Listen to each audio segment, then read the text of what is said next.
Et non, aujourd'hui je ne parlerai pas du nouveau film de Danny Boyle, Yesterday, ni du nouveau Spider-Man, Far From Home. Aujourd'hui j'ai plutôt décidé de vous parler d'un film sorti il y a 2 semaines et que j'ai rattrapé dernièrement, qui m'a plutôt touché. Donc c'est parti, les films du vendredi, 21e. I did not hit her. It's not true. It's bullshit. I did not hit her. I did not. Oh, hi, Mark. Salut à tous et bienvenue dans les films vendredi. Aujourd'hui donc, comme je vous le disais en introduction, j'ai préféré vous parler d'un film sorti il y a 2 semaines, réalisé par Laure de Clermont-Tonnerre, j'adore ce nom, personnellement, je trouve ça hyper original, non mais vraiment c'est... non je blague mais franchement c'est... Voilà, pour une artiste c'est pas mal. Donc premier long métrage réalisé par Laure de Clermont-Tonnerre, Laure de Clermont-Tonnerre qui est donc une actrice à la base, qu'on a pu voir par exemple dans Adèle Blanc-Sec, elle jouait la sœur d'Adèle Blanc-Sec, et qui nous propose donc, après avoir réalisé quelques courts-métrages, un premier long-métrage avec Matthias Schoenaerts, voilà, dans le rôle d'un détenu dans une prison du Nevada, qui va découvrir, qui va sortir de son mutisme, si vous voulez, à partir du moment où il va intégrer un programme de réhabilitation, pardon, de réinsertion sociale, on va dire ça comme ça, voilà, grâce aux chevaux, enfin voilà, des chevaux sauvages. Donc il va rencontrer donc son cheval qu'il va devoir dresser dans le cadre, si vous voulez, du Extreme Mustang Makeover. Alors ça, ce n'est pas dit dans le film, c'est après quelques recherches, je suis allé voir ce que c'était. Si vous voulez, depuis 2009-2010 par là, dans le Nevada et même dans l'Oregon, voilà, dans ces États des États-Unis, il y a donc une race de cheval, voilà, qui s'appelle donc Mustang, parce que le titre original du film c'est The Mustang. Chez nous, il s'appelle donc Nevada. Et donc, si vous voulez, ces Mustangs qui apparemment sont en surpopulation, il est question voilà, d'euthanasie, je sais pas quoi, parce qu'ils sont, si vous voulez, détenus dans des centres pour ensuite les offrir aux plus offrants dans des ventes aux enchères. L'Extreme Mustang Makeover, donc, consiste, si vous voulez, c'est un défi dans lequel des entraîneurs ont 100 jours pour entraîner 100 chevaux de la race Mustang, pour ensuite les faire participer à une vente aux enchères, les présenter lors d'une vente aux enchères, et donc des personnes donc, peuvent les acheter, voilà, ils vont se faire ensuite adopter. Donc voilà, et donc si vous voulez, donc ces Mustangs, ce qui est intéressant aussi, c'est qu'on est voilà, on est dans l'état du Nevada, et on a donc le cheval Mustang qui représente, si vous voulez, le cheval qu'on a l'habitude de voir dans des westerns, c'est-à-dire que c'est une race sauvage particulière qu'on voit beaucoup dans les westerns.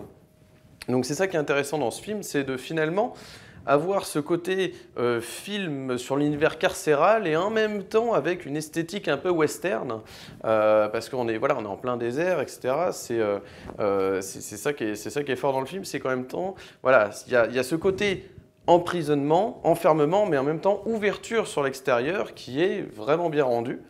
Alors, pour vous dire, ce n'est pas un film dans lequel la narration et on va dire vous mâche le travail. C'est-à-dire que là on est vraiment sur Matthias Schoenaerts, qui interprète donc Roman Coleman, détenu comme je vous le disais, qui est donc retenu dans cette prison du Nevada, qui voilà, est retenu, donc il peut voir sa fille de temps en temps, vous savez, lors des visites, etc.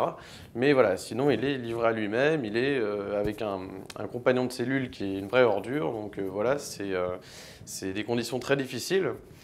Et ce qui est intéressant, si vous voulez, c'est que petit à petit, Roman donc, va se libérer de son mutisme, se libérer de ses, je dirais, de ses angoisses, de ses peurs, voilà, de son passé, parce qu'il a un passé, enfin je ne vais pas vous le révéler, mais dans le film vous le découvrirez, les raisons pour lesquelles il a été enfermé.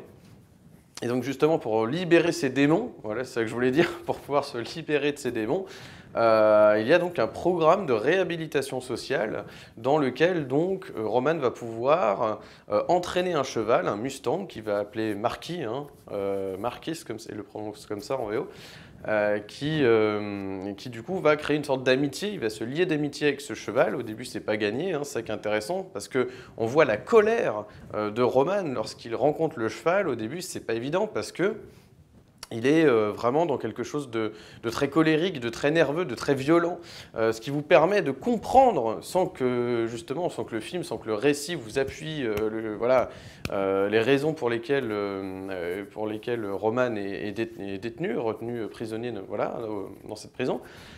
Ce n'est pas appuyé dans le film, c'est-à-dire qu'on vous donne des indices, mais on ne vous mâche pas le travail avec une voix off, par exemple, qui vous expliquerait pourquoi il est là, etc. Donc c'est intéressant, c'est vraiment tourné d'une manière intéressante sous forme de chronique, c'est-à-dire qu'on suit tout du long Roman dans son évolution, à la fois donc, au niveau au niveau de sa peine, et en même temps au niveau de sa... Si vous voulez, de sa reconstruction sociale, de sa réhabilitation. Donc c'est vraiment intéressant, et c'est original. Je ne vais pas dire que c'est forcément un grand film sur l'univers carcéral, en tout cas c'est pas ça qu'il faut y voir. Ne vous attendez pas, enfin voilà, un grand film là-dessus, c'est pas Shawshank Redemption ou La Ligne Verte ou ce genre de film, on n'est pas là-dedans. C'est-à-dire que ce qui va vraiment compter, c'est l'aspect psychologique, là. Si vous voulez, c'est une chronique en fait, une chronique sur un détenu qui va un petit peu s'en sortir grâce à ce cheval, à cette amitié qu'il va lier avec le cheval. Donc, que je vous dis, c'est tourné de façon où on ne vous mâche pas le travail, vous comprenez des choses au fur et à mesure parce que vous voyez quels sont les démons qui ressurgissent en Roman lorsqu'il rencontre le cheval. Au début, c'est pas gagné, comme je vous dis. C'est une rencontre qui va pouvoir l'aider. C'est intéressant parce que justement, on aurait pu se dire que voilà, sa psychologue pourrait l'aider, un être humain pourrait l'aider. Non, là, dans ce cas-là, Roman est aidé par un cheval. C'est cette relation, le fait qu'il va pouvoir commencer à s'exprimer. Lui qui ne parlait plus à personne, il va commencer à se libérer petit à petit en faisant cette rencontre avec le cheval. Donc moi, ce que j'aime beaucoup, c'est qu'au début, le cheval ne lui obéit pas, en fait, si vous voulez. Donc ça, c'est intéressant parce qu'on voit que Roman a du mal socialement. Il n'arrive pas vraiment à parler aux autres, c'est compliqué, il est centré sur lui-même, ses propres démons, sa propre colère, et puis c'est quand même quelqu'un de violent. Au fond de lui, il y a quand même cette rage qui est présente. Donc, si vous voulez, c'est ça que j'aime beaucoup, moi, que j'ai beaucoup aimé, c'est sa rencontre avec le cheval et qui, petit à petit, va faire que Roman va se sentir mieux et se faire un ami, finalement. Ami qui est, vous vous en doutez, mis en danger aussi, parce que, parce que le cheval est quand même retenu dans un enclos, c'est compliqué, il va être vendu aux enchères, donc voilà, il y a une problématique là-dessus qui s'installe pour le cheval. Et d'un autre côté, on a Roman qui commence à s'attacher à ce cheval, donc c'est là qu'on va voir toute l'humanité de Roman ressurgir, si vous voulez. Donc c'est intéressant de voir en quoi, finalement, ce programme de réhabilitation fait que des détenus peuvent s'en sortir, peuvent peut-être se réinsérer socialement. Voilà, je ne vous dévoile pas la fin du film, mais c'est vrai que le film, de temps en temps, vous donne des infos, voilà, sous forme de carton, vous donne des infos sur déjà l'état des Mustangs aux États-Unis et en même temps l'état des détenus une fois qu'ils ont participé à ce programme d'Extreme Mustang Makeover.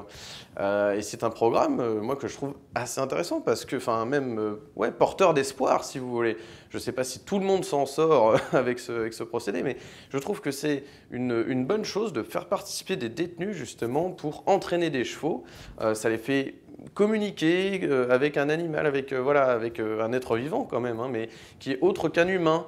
Ça lui permet aussi de faire miroir sur lui, si vous voulez, de voir ce qui ne va pas chez lui, lorsqu'il est violent, voilà. Donc il y a vraiment un travail comme ça pour entraîner un cheval qui fait que le détenu, lui aussi, en apprend sur lui et peut-être arrive à se sentir meilleur, voilà, et on ressort grandi, quoi, si vous voulez, de cette expérience. C'est quelque chose qui est pas souvent exploité au cinéma, je trouve, le fait, ce genre de programme de réinsertion, en tout cas qui a l'air de porter ses fruits, parce que c'est ça qui est intéressant dans le film, c'est que c'est vraiment porteur d'espoir. Moi, je trouve ça très très beau. Alors, évidemment, malgré le fait que ce soit un bon film, parce que, voilà, je vous le dis, c'est pas... Il n'y a aucun souci là-dessus, c'est un bon film, mais c'est pas forcément un film que vous allez avoir envie de voir et de revoir indéfiniment, parce qu'il n'y a pas assez de matière, finalement, assez de scènes fortes pour que vous ayez envie de le revoir, je pense. Après, peut-être, tant mieux si ça vous donne l'envie de le revoir plusieurs fois. Moi, j'étais très content en tout cas. Je trouve que c'est un film qui vaut le coup. C'est un film qui vaut le coup d'être vu. Il n'y a aucun problème là-dessus. Mais je ne sais pas si c'est la mise en scène. Je pense que pourtant la mise en scène est très bien choisie, hein. Il y a un côté très... C'est marrant parce que ça me fait penser au niveau de la mise en scène à un des films un peu comme fait Jacques Audiard, vous voyez, comme De Rouille et d'Os par exemple. Bah, voilà, ça me fait marrer parce qu'il y a Matthias Schoenaerts justement dedans. Mais voilà, on est sur des chroniques comme ça. Et donc on suit des personnages, on n'est pas là avec un récit qui est, vous savez, avec le montage qui est pré-mâché, etc. Non, on suit des personnages, voilà, c'est vraiment le truc caméra-épaule, vous voyez. Et ça, j'aime beaucoup. C'est intéressant de proposer un film comme ça, voilà, au spectateur de lui présenter un film de cette manière, en suivant vraiment un personnage de A à Z, sa construction, etc. Et de ne pas mâcher le travail sur la compréhension. On voit très bien, de par la mise en scène, on comprend très bien ce que veut nous dire la cinéaste. Là, pour le coup, c'est très clair. Donc, non, c'est un film très bien fait, qui a peut-être tendance un petit peu à se reposer sur l'acteur. On va pas se mentir, c'est vrai que je trouve quand même que c'est un bon premier film, hein, pour Laure de Clermont-Tonnerre. Il n'y a aucun problème là-dessus, hein. Moi, je suis très impatient de voir ce qu'elle va proposer par la suite. Mais c'est vrai que, bon, voilà, Matthias Schoenaerts fait quand même beaucoup le taf, quoi, si vous voulez. Voilà, il fait le film est un petit peu porté par lui, c'est vrai, il faut quand même l'avouer. Mais il y a des beaux plans, il y a de très beaux plans, notamment quand le cheval revient vers lui, hein, vers Mathias au début, vers Roman, hein, c'est son nom de personnage dans le film. Lorsque le cheval revient vers Roman, alors qu'ils voilà, ils ont une rixe physique juste avant.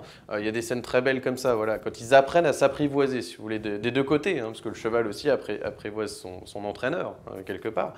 Donc il y a des scènes très belles là-dessus. Donc non, ça vaut le coup, franchement, c'est un film assez touchant quand même. La relation aussi avec la fille de Roman est intéressante, elle permet de comprendre aussi ce qui s'est passé pour que Roman, voilà, on arrive à être prisonnier dans le Nevada. Et c'est intéressant de voir justement comment la cinéaste a joué un petit peu sur la persona de l'acteur finalement, qui a été révélée en 2011 hein, par Bullhead.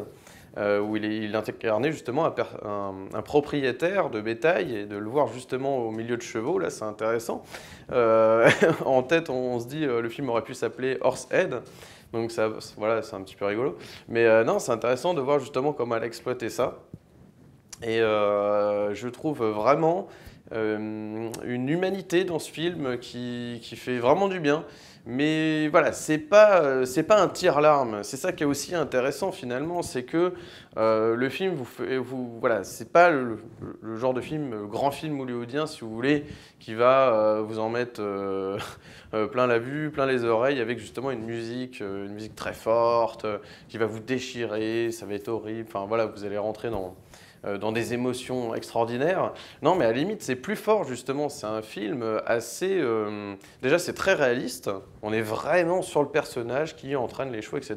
On est vraiment dans du réalisme, quoi. Cette histoire est tout à fait réaliste. Et le côté minimaliste aussi, parce que, voilà, à part 2-3 plans en extérieur, vous êtes quand même, enfin, au début notamment, et puis à un moment donné aussi, vous verrez, il y a une espèce de course de chevaux, enfin, entre guillemets, enfin, voilà, les détenus s'en vont faire une balade avec les chevaux. Au-delà de ça, on est quand même beaucoup dans la prison, donc beaucoup dans un univers clos, malgré le fait qu'on soit quand même à l'extérieur, hein, mais dans un enclos, on va dire. Donc voilà, et c'est intéressant de voir un détenu finalement qui prend l'air, quoi, parce que la plupart du temps finalement il est avec son cheval, donc à l'extérieur, donc en dehors des barreaux. Donc c'est intéressant de montrer finalement un prisonnier à l'extérieur, quoi. En termes de cinéma, c'est fort, quoi, de voir un détenu à l'extérieur. Moi je trouve ça intéressant. Mais encore une fois, l'acteur y est pour beaucoup, donc voilà, le film tourne beaucoup autour de Matthias Schoenaerts, hein, de sa performance. C'est vraiment un travail très très fort. C'est pas évident de jouer justement quelqu'un de muet comme ça au début, hein, notamment au début, et en même temps de laisser transparaître des émotions au spectateur, rien que par le regard, le comportement, au niveau des gestes, etc., les gestuels, de faire comprendre beaucoup de choses avec les non-dits, si vous voulez. Il y a beaucoup de non-dits dans ce film qui vous font comprendre des choses. Et à la limite, c'est d'autant plus fort que si on avait appuyé le truc justement avec des répliques très explicatives. Donc non, non, cette histoire est assez simple finalement pour qu'on comprenne tout.